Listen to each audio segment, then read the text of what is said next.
You cannot find your passion at 18, 19, 20, 21, or even 22. And Candy is not only a songwriter, she owns 50 companies, she owns restaurants, she's the highest paid housewife. Rick Ross has this giant airplane, and about that, failures are a door to new opportunities. Welcome in everyone to MBA Unplugged. Today we have a very special guest. First off and foremost, we are in a different location as we can see.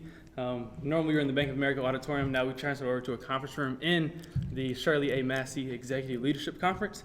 But today our guest is a professor of law of Georgia State, a TV personality mentioned on networks such as CNN, HLN, MSNBC, and Fox, an on-air personality working radio shows on CBS Radio, the host of the Mo Ivory Show, an entrepreneur, founder of a boutique real estate firm, executive VP of Warner Music Group, founder of an entertainment consulting firm, member of Delta Sigma Theta Incorporated, a graduate of Spelman College, an attorney, and the mind behind one of the most entertaining classes in America, The Legal Life of, featuring Ludacris, Candy Bird, Steve Harvey, and most recently, Rick Ross. Professor Ivory. Professor Ivory, how are you doing today? I'm very good. Wow, thank you for that amazing introduction. And I will just make one correction that I was not the EVP at Warner Music, but I was the chief of staff for the EVP at Warner Music. So I apologize. Yeah, that's okay because all of the introductions are fantastic, and I don't think that diminishes anything to say I've had a long career. Thank you. Thank you. Professor Young, how are you doing? I'm doing great. It is a little warm in here if we get sweating. It is very warm, but I want to start off the conversation a little informal. So I know you were in entertainment for a long time.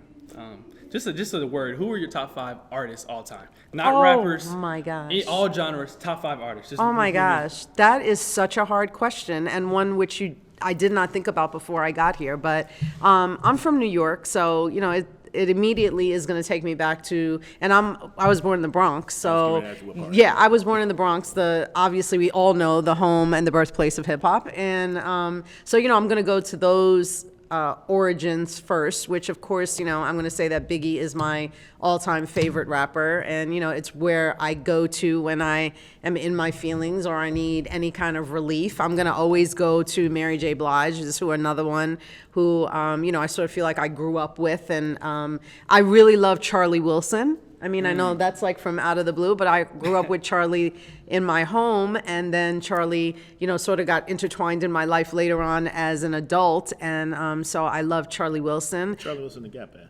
Yeah, Charlie Wilson from the Gap Band. Oh, absolutely. Okay. I actually got engaged on stage with Charlie Wilson about 10 years ago. Oh, wow. Yeah, so he has a huge place in my heart, and was a fan before that. That was a surprise because I was a fan, right? And then I'm going to say Jay-Z. I'm going to always go to that also because that's what I also love a lot. And then like Whitney Houston.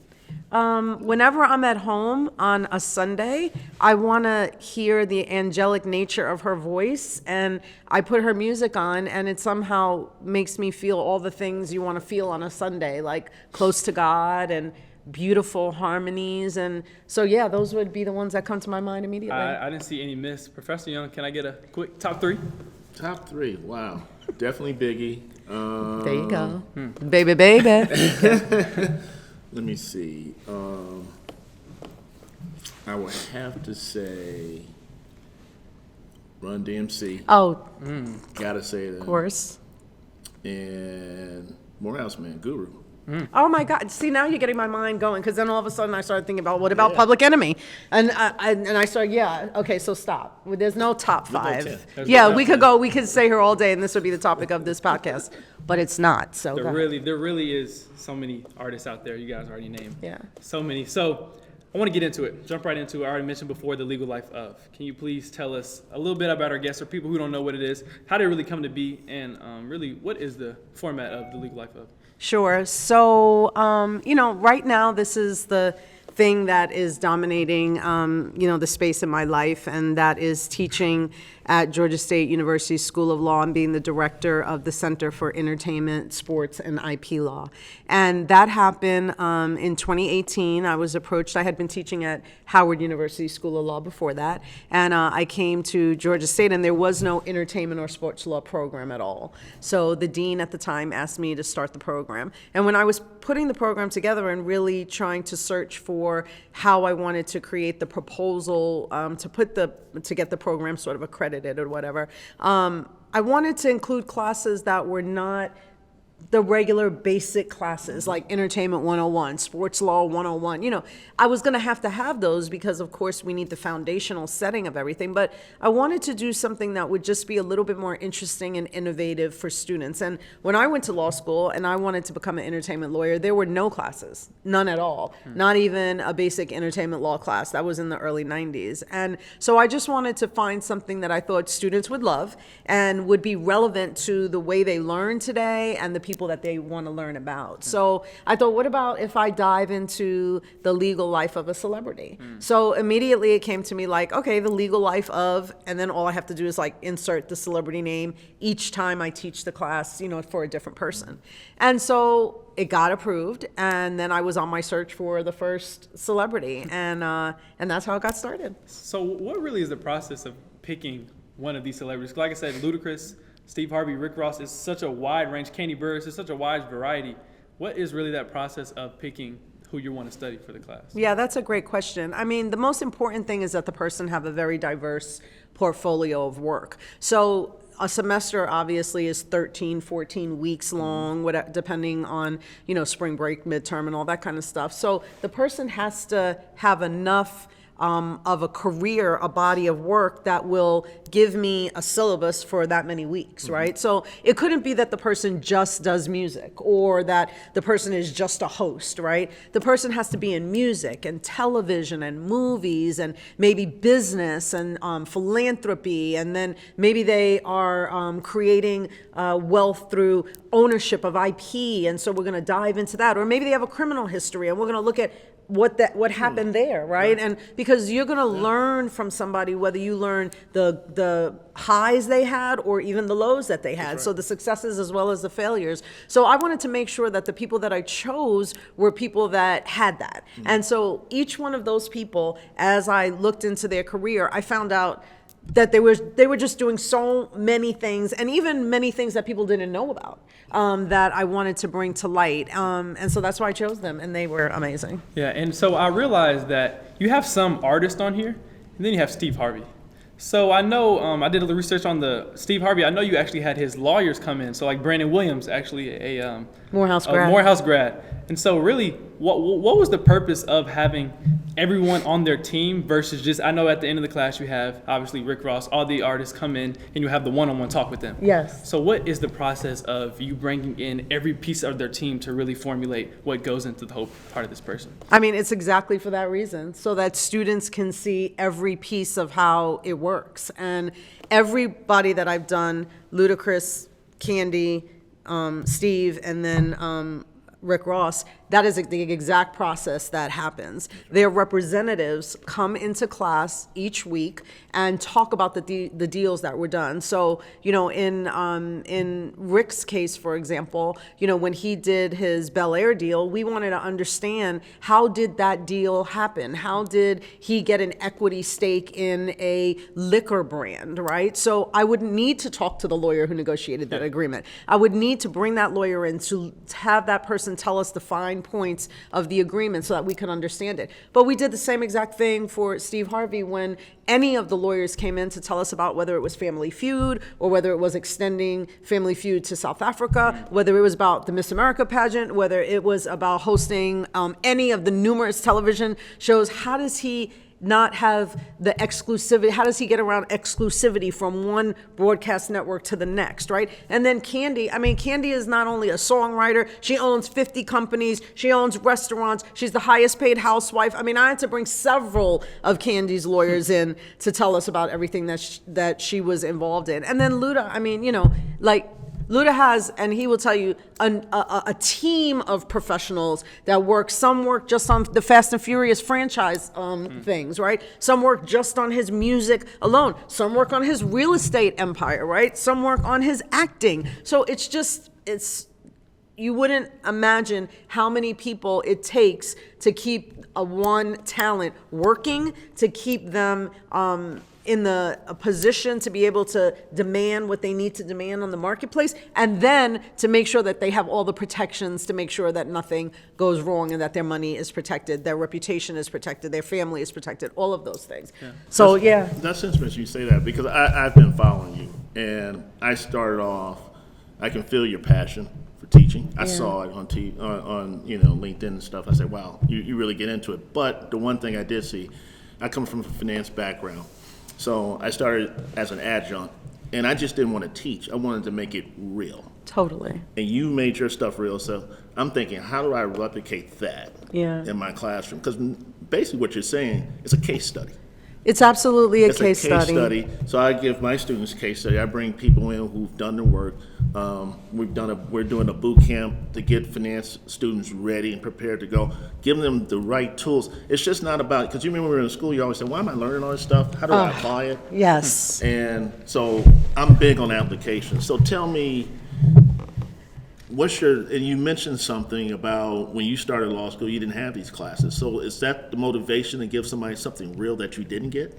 Oh, absolutely. I mean, the motivation is that experiential learning is, like a education, term that everybody's throwing around or whatever, but it really is the way that students learn these days. I mean, it's just not through theoretical, case studies. Now, it doesn't mean that if you study a case in law school that it's not a good way to learn about history and all of that kind of stuff. But students learn from when they see something happening right in front of them, right? When they can say, oh, I understand that because I just saw the movie, or, oh, I get that because I just saw that show on TV, or, oh, I get that because, Candy just dropped this song, or Rick just dropped this song, whatever. I remember during class one time, we were talking about the fact that Rick Ross has this giant airplane, and about that there has to be an agreement with the FAA, and literally that afternoon he posted something about being in his plane and and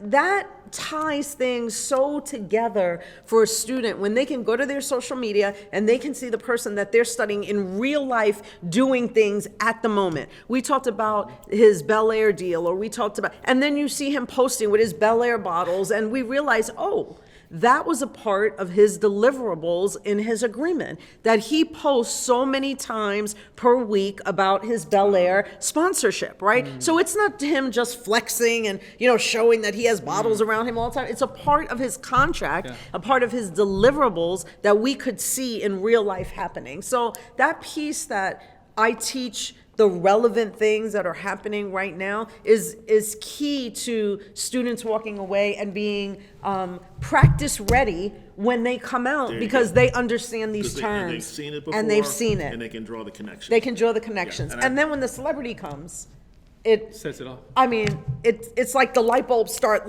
because then the celebrity starts saying, yeah, when I was in that negotiation, I felt like this. And you would be surprised, pleasingly surprised, how astute every one of these celebrities were about their business. Mm-hmm. You might think, oh, they don't know what's in their agreements, and they don't know oh, yeah, they do. Oh, yes, they do. And they are aware of the money that is involved with every action that they take, and they understand the time frames and the expiration dates and all that. They're keenly involved. So don't ever play them for not knowing how to handle business, because they do. What's so funny about, I've seen you on CNN, and I've heard you on the radio, but for some reason, I just see just so much energy. You love teaching. I love teaching, and I don't think teaching is much different than really anything that I did on TV or radio, right? Because I think you were educating them too at the same time. I've always been educating. I've always been talking about the things I know about. And I think that when you're mentoring a student, if I'm sit and talk to you for 30 minutes, that's mentoring, that's teaching you. Right. If I sit with you as an adult and just share something that you might not know about, that, hey, try this in the classroom. Mm-hmm. Or you may say to me, hey, Mo, try this in the classroom. We're teaching each other, right? Mm-hmm. So I think that all those roles that I've had in my life, from from practicing attorney to radio personality, television, into the classroom, I think they all work together and have brought me right to the place where I'm supposed to be. But I think your experiences and now that you're in the classroom, to me, that's the secret sauce. That's what's valuable. Yeah. That's the value that Yeah. you bring. It's not so much the education piece. I mean, you're highly educated, but at the end of the day, you're bringing a wealth of knowledge. And you can say, yeah, you might see that in the book, but this is what really goes on, and this is how it's done. This is how a deal gets done. Listen, thank you, and I have a lot of fun doing that because I learn a lot as well. Yep. When these lawyers, I know the fundamentals of a lot of these deals, and I teach those fundamentals, but with the lawyers that come in, or the guest speakers that come in and sprinkle the context onto it, how it happened when that agreement was being negotiated is the real So, good juice. Professor Ivory, I want to get back to, I know we got off topic talking about, but it was a great conversation, so I want to get back to you. Yeah. So I know you grew up in the Bronx, as you previously said, and I know you were actually biracial. And so I'm curious, how did that really mold your time at Spelman? Because obviously being in the HBCU, coming to Atlanta, I know the South, the Southern hospitality can be a lot different than maybe what it is up north. So tell me, really, what was your time like at Spelman? How did that mold you into who you are today? Wow, that's a great question. And yeah, my mother is Dominican and my father is Hispanic. And I grew up in New York in a very Dominican household. My parents separated very early in my life, and I grew up, of course, with my mother, but my father being around all the time, but very influenced by Dominican culture. It was when my mother remarried when I was a teenager and married into a family that had all gone to Hampton. And so when college came along for my sister and I, my step-grandmother, just for the context of who gave this to us, told us about HBCUs. And my mom had never heard about them. I had never heard about them. And she said, well, there's a small college in Atlanta, Georgia, and my sister was the first to go. And they thought it would be really good for my sister, so my sister went. And she really enjoyed it, and I was like, I'm not going to a small college in Atlanta, Georgia. Like, that's just not going to be for me. That ain't happening. That's not happening. So, I applied to all the New York schools and everything, and my mother decided, no, you are going to Spelman College. And so it was the year that Dr. Cole was to become the president of Spelman. I came into Spelman College in 1987 with Dr. Janetta Cole. So that was one of the driving forces to say, okay, I'll go. And it was a hard adjustment for me. I had never heard of a lot of things here. Like, I've never heard of a Piggly Wiggly. I'd never heard of grits. There were a lot of things I had never heard of. Wait, grits is kind of crazy. Yeah, I know. So Grits. and believe me, Grits, the really. lady in the cafeteria at Spelman thought so too. She threw some grits at you. Yeah, she did. I was like, what is that? She was like, what? We had a Marvin Gaye. Yeah, That was a Marvin Gaye. That was, who was that? That was, who had grits thrown in them. I know. We're getting old now. Yeah, I thought it was. I thought it don't know. was. No, it wasn't Marvin Gaye. Was it? It'll come to me. Somebody else. That's embarrassing. I'm totally. Rick James. Was it Rick James? No, it wasn't Okay, Rick James. I can't I don't remember. think it was Okay. it. Ooh, we are old. But take our so privileges. I do know that incident, but I can't recall it either. It was an adjustment. Yeah. And so the very first thing I did was I tried to find things to do that were of my interest. And I met a woman very early in my freshman year who was a promotions director at a record company here in Atlanta called Virgin Records. Her name is India Graves. And I asked her if I could intern for her, and I did. And I stayed in that internship all the way until I graduated. You actually answered my next question. I was going to actually introduce about how you had an internship Yeah, at Virgin Records. I did. And I know you found your passion for music early on. Yes. But now eventually you pivoted into law as Yes. advice from a mentor.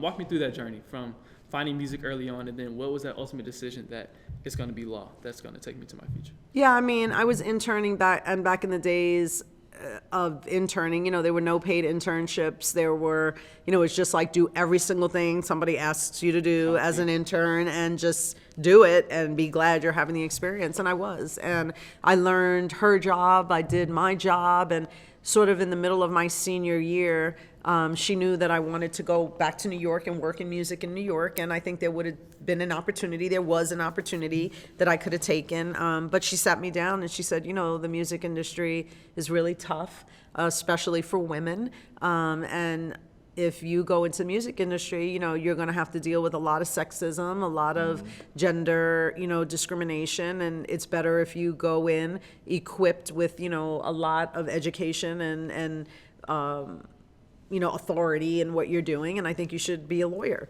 And so I talked to my parents about it. Of course, they were like, yes, and because they didn't want me to come back to New York and just start working in music. And a lot of my friends in New York who I grew up with were now in the music game and getting very popular, and they knew like that's probably not the greatest road for her to go down. And so I went to law school, and I never regret that decision. It wasn't at the time what I thought I wanted to do, but I now know that it was, the best decision I made. Yeah, so I know, speaking of law, BESLA, Black, for those of you who don't know, it is the Black Entertainment and Sports Lawyers Association, if I'm correct. Yeah. So I know that you're actually a member, and I know how influential it was for you. So my question is, you kind of alluded to it there, talking about being in entertainment and being a Black woman and how it is very challenging. Yeah. As you said, you deal with some of the things that you mentioned. So what is it really like navigating the field of law, but as a Black woman and really in society today?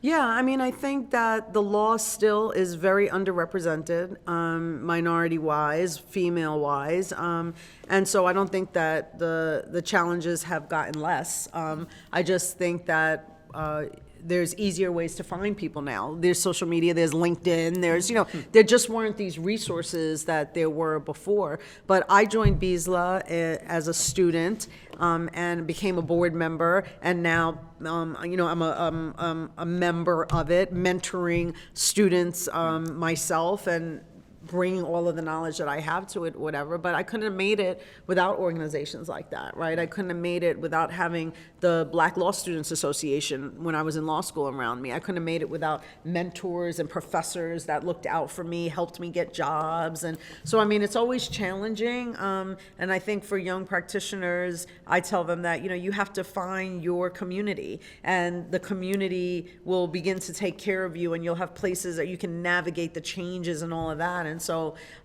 right now I have this thing I do called Office Hours with Professor Mo that people can sign up for. It's free. And it's a Zoom that I do. My next one is on February 15th, but it's a Zoom that you can sign up to. And I talk about these very issues. What are the challenges in the law? If there's an undergrad at Morehouse or Spelman that want to be in the entertainment industry, they can hop on and then they can ask me the questions about the entertainment industry. It's open to anybody. And it really is a forum to talk about these very issues that, like I'm creating that community so that you can come into a community and you can ask those questions. Yeah, and so being part of so many different industries, sports, entertainment, law, what would you recommend to someone who maybe per se is struggling to find their passion? I know maybe you've hit on many different passions throughout your journey, but what would you say to a student who may be struggling to find their passion or what they really want to pursue a career in? Yeah, the first thing I want to say to students, and especially to undergrads, is slow down. Slow down and have some patience. You cannot find your passion at 18, 19, 20, 21, or even 22. If you already have it, like you've grown up and you've always wanted to be an opera singer, then you're very lucky. And it's rare that you have something that you have identified that you do so well that you can grow into a profession at this early age. I stopped and started so many things in my life that I'm still not done, right? I didn't start teaching until 7 years ago, in my 40s, right? So people might go like, oh my gosh, she's got this class now, whatever. I just started really doing this. 4 years ago. Right. So this is my passion right now. Yeah. But I really feel like, please take that pressure off of yourself to have it all figured out by the time you graduate from Spelman or Morehouse. It's just not going to happen. It didn't happen for me. It doesn't happen for 95% of the people. And I understand that there's a pressure when you're in college to be following everybody and seeing what they're doing and thinking that you're behind and this person is so much ahead of you or whatever. It's just not true. We're all trying to find our way. Yeah, and it's so funny. I say that in all my classes. I teach 3 classes, and before the first day of class, I normally don't teach it. We just talk. And I'm big on saying you guys need to slow down, slow the game down, enjoy this time, and learn as much as you can, and try new things. And I look at life being in 4 quarters, and you're in your second quarter, your first quarter, however you want to look at, however you want to divide the numbers, but you're in your first quarter, getting ready to go into your second quarter of your life. This is a time that you're a sponge. This is a time that you try to figure things out, try to learn who you are, increase that self-awareness, increase that emotional intelligence, that stuff, so you can be a better person. So when those opportunities come, you'll know. Absolutely. Because you know yourself. Yeah. And I say you can't find your passion, and I say purpose. You can't find your passion and purpose at this age. I know that. But strive for it. That's Try exactly to find right. new things. Try to fail. Fail as much as you can, because you keep failing. It's just going to lead you to the right way. Sure. And so many kids now are afraid to fail. They're afraid to try things. They're just, like this podcast. They've been talking about podcasts probably for years. And I heard about it, so let's do it. We'll figure it out on the fly. Absolutely. And that's the way I think that's the way you need to live life. So I appreciate that. I got a hard question for you. Yeah. And And let me just say this one thing about passion, okay? Passion, if that or find your passion, that's too overwhelming. How about just think about your interests? Yep. Right? And try to identify some interests of yours. And if that interest is completely outside of your academic endeavors, like it's not sociology or engineering, that's not necessarily your interest, but more like your major or your minor, then spend a little time on the interests. So if that interest is fashion or music, or if that interest is cooking or it's podcasting or whatever, spend a little time on that interest, because you have no idea whether that interest can then one day become your passion, that can then one day become your career. And that doesn't mean that you still don't need to do really well in engineering or in science or whatever, because your degree is one thing. Your education is one thing. You need to be well educated, right? Those good grades open doors that may then fuel your interest. So do those two things at the same time. Go to school, your parents are paying for it, or you have your scholarship, or you're working your ass off to pay for school. Great. That's fantastic. I applaud you. But don't forget about your interests. And your interests are as important, because they could turn into your passion. And then just come to my office hours and we can talk more about that, okay? We'll cover Yeah. that at the end for sure. Yeah. as well. Yeah. Yeah, I'm glad you said that. That's spot on. Hard question. And I think it's timely that you're here because of all the stuff that's been going on since 2020. We talk a lot about, you and I are relatively the same age, so it was always diversity, or we need to have representation in organizations that look like us when we sell to that stuff. Now it's diversity, equity, and inclusion. And it's under fire. And it's under fire in a lot of ways. What's your view on that? Well, I mean, I do believe it's under fire, but I don't think it's any different than the under fire we've always been at. There's just sort of like a title over it, and we're seeing money being dropped out of those initiatives, right? So, DEI people are being fired and budgets in DEI are being slashed or whatever. But the idea that we still have opportunities is there. The people are there, that, people can still identify Spelman College grads, Morehouse students, but they're still gonna come here, right? So those opportunities are still out there. You just have to get to the people who are gonna be able to put you in those positions. So I don't think that when a organization drops their vice president of diversity, equity, and inclusion, that means that there's no more opportunities in that company. It just means you have to work harder to find out where the opportunities are. But if you are qualified and you do the work and you find the avenues to be included, like I'm on the admissions committee at law school, I can tell when I'm reading an application of a minority student. It doesn't they don't have to go like, I'm black, come on, we all know what, if I have a student applying from a certain place, I obviously understand, where the student is coming from or whatever. So I think we should give more credit to the professionals that are on the side of creating opportunities, to know that we understand that laws have changed. We understand that you can no longer give preference and things like that, but don't take away a person's ability to use what is available to them to evaluate things in a way that becomes inclusive and makes a well-rounded experience for everybody. Yeah. So I kind of want to pivot here a little bit. Obviously, being on MBA Unplugged, more of a business financial type of podcast.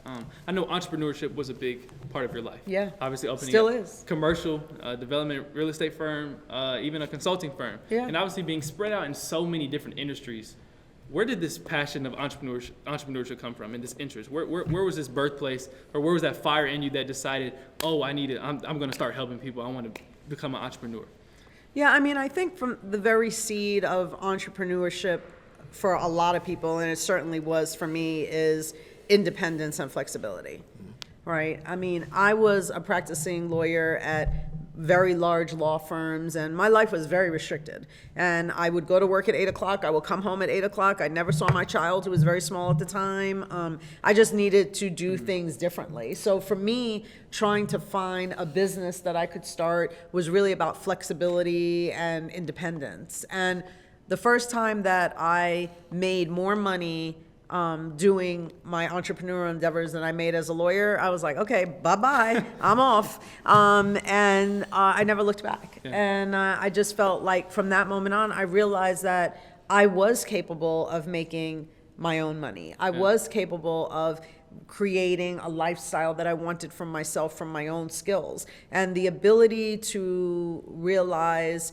the confidence that successful entrepreneurship gives you, to know that you don't have to rely on somebody for a paycheck is really the most liberating thing that I've ever felt. So I really say to all entrepreneurs, whether you've reached that point or not, keep on going, because when you get there, it'll give you the fuel to keep on doing more and more, and you'll be off and running. And even if you don't get to exactly the financial goal that you want, the idea of the freedom that you are able to, put shelter for yourself, feed yourself, do all the things that you need to do, and you're creating that income for yourself is just greatly satisfying. I think it is so vital as a student, obviously being younger, in my early developmental stage. I feel looking up to people like you, high successful moguls, I just feel it is vital to get experiences they've already experienced and learn from them. That's right. So through all of your experiences you've been through, all your challenges,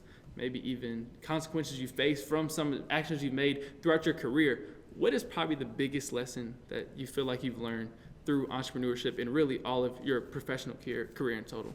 That, failures are a door to new opportunities. That's really what I learned. I've been fired twice from radio, because that is the nature of radio jobs. You go into a radio contract and you don't know if in a year later they'll think the show's great, could be highly rated or not, and then they could just come in and it is exactly what they do. You come into work on a Tuesday, you're like, okay, I'm ready to interview such and such and such. They go, oh, hey, can I talk to you for a second? And then you go to the back and they go, oh, today's your last day. Could you turn in your earphones and your da-da-da, because we're gonna start a new show. And you're like, what? I mean, you absolutely have no idea. You can't go back on the air and be like, they just fired me. Da-da-da. They get you out of there before you can even think about saying something on the air or whatever. And I realized, like, I would always be like, you fired me? Oh my God, I'm a lawyer, And I thought, like, that doesn't matter at all, right? I took the job, right? I didn't take the job to be a lawyer on the radio. I took the job to be a radio, host. And with that came the industry. And so I remember, the hurt feelings I had the first time it happened, but then I started realizing, like, wait a minute, I have a contract that I pretty much negotiated. I had another lawyer, present the terms that I wanted, but I got what I wanted in it. So they are letting me go, but I have a nice severance package check coming with it, right? I have the opportunity to go and get another job during that time frame. I'm also have a great cushion of a legal background that I could go easily right back to. So I always saw it as like a vacation. And I started treating it as such. So you know how everybody's big on self-care and all that? I was doing self-care before it was like a big old thing, because I used to see those firings as an opportunity to take some time that I needed. So I feel like every failure is a door to a new opening, and that's what I use it as. I think what you just said is spot on. I talk a lot about failing, and for you to say you got fired twice and look what you're doing look now. where you are now. So people need to see that. Yeah. I've told people And recently too, my last firing was 2017. Really? Yes. See? Yeah. And I think students need to hear that, because they're so scared, like, what's going to happen? What's going to happen? The world's going to come to an end. No, it's not. You're just going to learn how to move through it. Absolutely. And to your point, if you have a strong tribe around you, that group, that people that are going to help you, they'll come around and help you get it figured out, and then you're on to your next thing. Yes. So Yeah, so I would be remiss if I didn't mention your political career. So I want to fast forward to 2017. I didn't like that look. You were running. You don't want to touch that? Oh, I'm so exhausted of politics, but okay. So she was running for a District 1 representative on the Atlanta City Council. Yeah. And I know you were a major at Spelman in political science. And I'm curious, where did this passion for politics come from? So I actually started working in politics in 2008.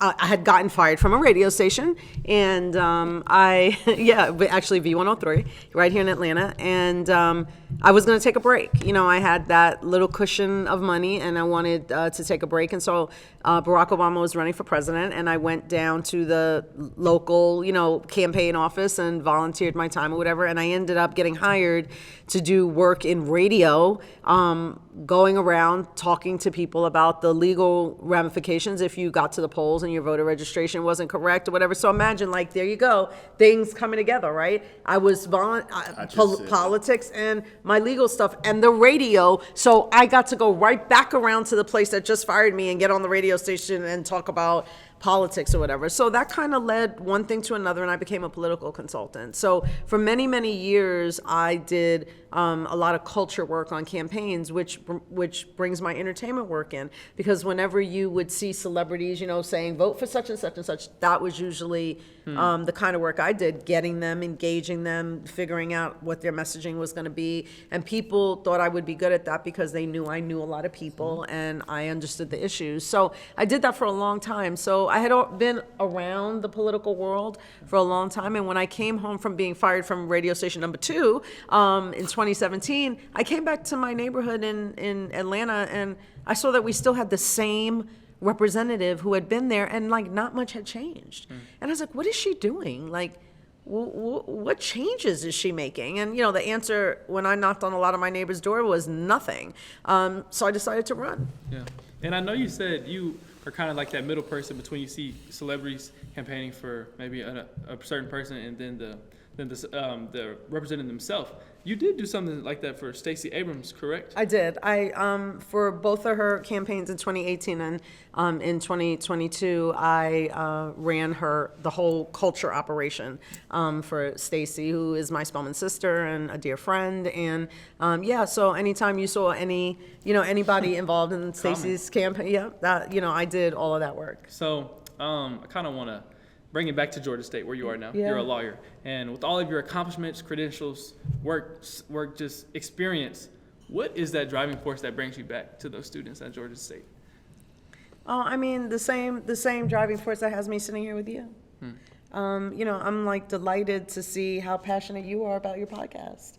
And delighted that, there's another Morehouse student here behind the camera, and there's another Morehouse student here helping out, making sure that this is all going on. That's why, I'm here. So I have Spelman and Morehouse students that come to Georgia State Law School and end up in my classroom. I have students that went to, Woodward Academy with my daughter who are now my students in law school. I mean, it's just like a joy to see it all happening because, you guys are really going to be the next ones up. Right. And so it's our job to help you get there. And when I see those light bulbs go off, and then I have a student graduate and come back and they pass the bar, and now, I have a student who's working at Sony Music right now, another one that's working at BET, another one that's working at, MGM Studios, another one who's working at, another film studio. I mean, I could go on and on. I have students from Howard University Howard Law School that I taught at years ago that find me in the streets and they're like, Professor Mo, I got a job at MTV or whatever. And, I just can't even tell you how delighted that makes me. There's a week, 2 things. The first day of class was yesterday. I was more excited. I was like, I've never been excited about going to school. I was excited. Right. I popped up, let's go. I was just energized. But there's 1 week, it's kind of like to me like draft week. It's 1 week in August. It's probably like that first and second week, I start getting calls. My students say, Professor, thank you. I got the job. Yes. And I just check.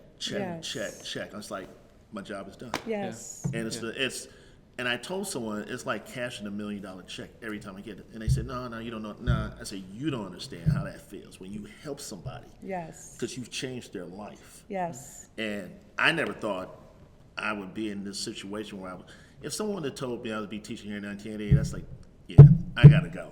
I gotta do my thing. I got things I gotta do, places to go, people to see, right? Listen. I ain't even thinking about this place. Right. But today, I want to make sure that my students do the right thing. Yeah.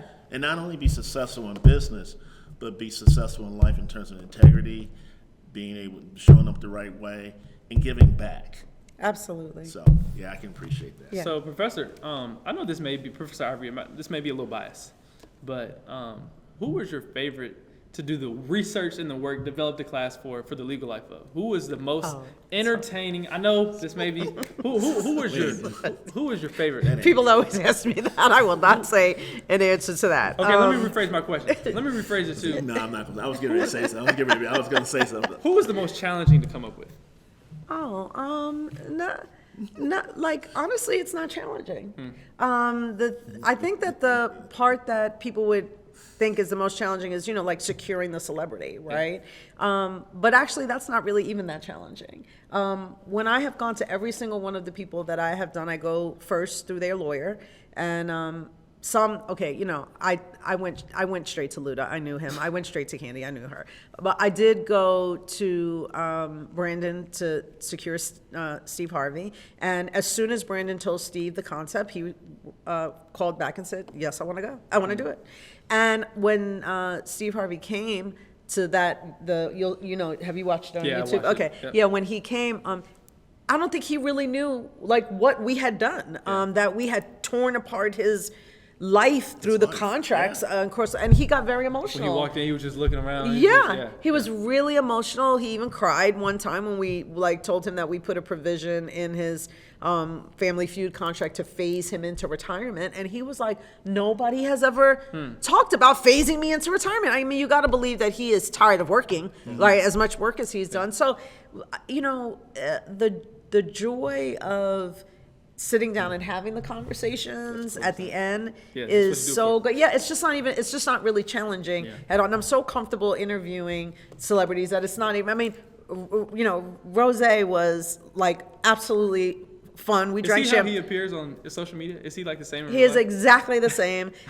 We drank some champagne before we came out. We drank some champagne after the interview was over. His whole crew was in the back drinking the champagne the entire time. So, I mean, it's just like, it was a ball. It was a blast. And I was just really honored that each one of those people trusted me enough to give me confidential information, to trust my students to not breach any of those confidences, and to be able to learn from those deals. And like, I know when my students walk into interviews and they start talking about representations and warranties and indemnifications and deliverables and IP protections and exclusivity, like they know what they're talking about. Yep. And that is the joy for me, because I did not have that when I was in law school. And if I had, who knows what would have happened, as soon as I graduated. Although I'm thankful for my career, but to pass that along to them is the thing that's the best. As the next school year gets ready to roll around, is there any chance we can get a sneak peek of the next Legal Life Of? Yeah, well, I'm teaching it right now. Oh, you are? Well, can we get it? I think it's the Olympics, right? Yes, okay. We are doing the Legal Life of the Olympic Games. You know that there's a Summer Olympics in Paris this summer.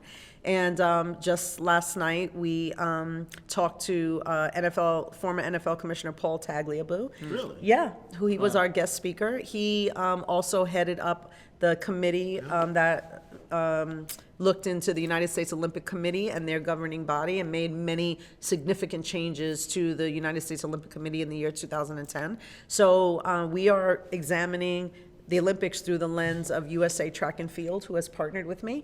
And USA Track and Field is providing us all kinds of stuff. So I'm not going to say who's coming at the end from USA Track and Field, but that's going to be a great announcement, and I can't wait. And then we're going to have like a great evening at the end when they come. And beside that, I have a very big announcement also coming next week about that. So you guys take a look and pay attention. Okay. So for anybody, I know we have mainly AUC students who watch this podcast, but anybody can sign up for this course. So let's say somebody who's interested wants to maybe join the wait list. I imagine there is some type of wait list. What is the process of joining for the Legal Life Hub? So unfortunately, you do have to be a Georgia State law student to join. Okay. You can't even be a Georgia State undergrad student to join because the class is really just offered at the law school. But I am trying to change that, and I am hoping to be able to bring something to the place I love so much at some point. And so I'm working on that right now. And that would be where, that is the number one request I get. How can people come and join the class? But if you go to my website, moivory.com, I am going to be posting snippets from all of the classes. We're working on it right now so that people can see that and they can come in and learn those little nuggets. And following me is just, how, it's not like follow me, I need more likes. No, I'm just saying if you want to know like what I'm doing and you want to know the information, just follow me. No, I mean, I sure, but I'm not like a follower, horde, like, like, oh, follow me because, I'm on listen, you can follow me if you want to or not. You could, if you want the information, follow me. I'm hoping to be able to do that, but I do post like the interview I had last night. I mean, the class session that I had last night with the speaker, the former NFL commissioner. I'm chopping it up and I'm going to put it on my social media because he said so many. I mean, imagine being the NFL commissioner for the amount of time that he was. He was the commissioner before the current commissioner, Goodell. So I'm going to put it up so people can hear a little bit from him because he has just such a storied career that we all could learn from it. Where can people find you on social media? I know. Oh my God, I can't believe you asked me that. Yes, of course. Yeah, if you don't know, I had to record a video of her walking in. Can we please? Social media is important to me. I'm just at Mo Ivory, M-O, Ivory like the soap, I-V-O-R-Y on Instagram. Mo Ivory Show on Instagram, actually, and then at Mo Ivory everywhere else. Perfect. I'll leave all that in the description. Any last words from anybody? Yeah, I do. I think this was great. His name was Al Green. Al Green. Oh my gosh, with the grits. How could we forget that? He said it would come to him. It came to you. Thank you. I appreciate you. I reached out to you. I'm glad you reached back, and I knew you would. I just need to put Morehouse. I said she's going to reach back. I'm gonna listen. I don't. You're not going to leave your brothers behind, right? No, and nor am I going to leave the students behind. I want to say something to the students. I want to say that be unafraid. I know that is a big. That's a big task for somebody to say to you or whatever, but if you want to reach out to somebody, I don't care who it is, like say you want to work at Google and you know how to find somebody on LinkedIn at Google, just reach out to the person. What is the worst thing that's going to happen is that they are not going to respond and you're going to be in the same place you were before you didn't reach out. But what if they do? And I'm that kind of person. When people reach out to me, I respond. And so there's a lot of people that want to help. And I think that we put too much on people. Like, oh, they're too big, they're not going to do that. No, like they're looking for you. We're looking for you. We want you to be a success. I want you to be a success. So come on and find us. It's so easy. It's at your fingertips. So take advantage of it, whatever, and relax. Relax and calm down. Be patient. Everything doesn't happen exactly at the moment that you want it to. And social media is fake. It doesn't, nobody is really making all that money as an influencer. And people are not really doing all those vacations you think that they're doing. Like, so just don't live your life on that, like get off of TikTok for a minute, take a bath, relax, meditate. And meditate and just, be easy. Yeah. A lot of gems dropped. Hope you guys enjoyed this video. I want to give a shout out to Mr. Ryan Mathis behind the camera. Yay, Ryan. And today we got a special help or guest. London Bailey. Right? Hi, London. London just got an offer, a U.S. bank, Look at that. right? Yes, Indeed. congratulations. On camera. So yes, it's one sir. of my former students. Oh, and that's fantastic. Yeah, so it's good. It's a good day. It's a good Appreciate day. you guys. Thank you guys for watching, and we'll see you guys in the next one. Peace. Bye.